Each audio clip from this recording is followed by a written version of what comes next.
கோலி talk Kollywood news. Mimicry கலைஞர் வாழ்க்கையை மையமா வச்சு வரும் மொழிவது யாதனில். மிமிக்ரி கலைஞரோட வாழ்க்கையை மையமா வச்சு மொழிவது யாதனில்ன்ற படம் உருவாகி இருக்கு. இதுல தேஜ் பல குரல் பேசும் கலைஞரா நடிக்கிறாரு.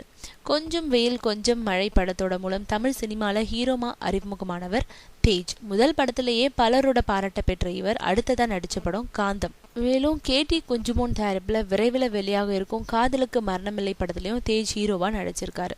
இந்த படம் தான் தேஜ் நடிச்ச முதல் படம். இந்த படம் வெளியாகும் முன்னாடியே தேஜோட நடிப்பு திறமையை பார்த்து பல படங்களோட வாய்ப்புகள் அவரை தேடி வந்துச்சு. அந்த வகையில் இப்போ தேஜ் நடிச்சுக்கிட்டு இருக்கும் படம் விண்ணை தொடு. இந்த படத்தோட 90% படப்பிடிப்பு லண்டன்ல நடைபெற்று முடிஞ்சிடுச்சு.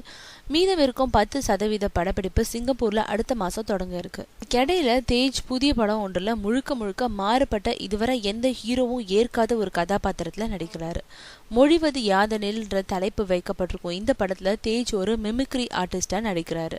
இதுக்காக அவர் பலரோட குரல்ல பேசுவதற்காக பல நாட்கள் பயிற்சி மேற்கொண்டு நடிக்க தொடங்கியிருக்காரு. ஒரு மிமிக்ரி ஆர்டிஸ்ட் குரல்ல மட்டும் இல்லாம அவங்க பேசும்போது அவங்களோட பாடி லாங்குவேஜ் எப்படி இருக்கும் போன்ற விஷயங்களையும் உண்மையான மிமிக்ரி ஆர்டிஸ்டுகளோட பழகி நுணுக்கமா அறிஞ்சு வராரு தேஜ். இந்த படத்துல மிமிக்ரி என்ற விஷயத்தோடு அதிரடியான சண்டை காட்சிகளையும் நடிச்சிருக்காராம்.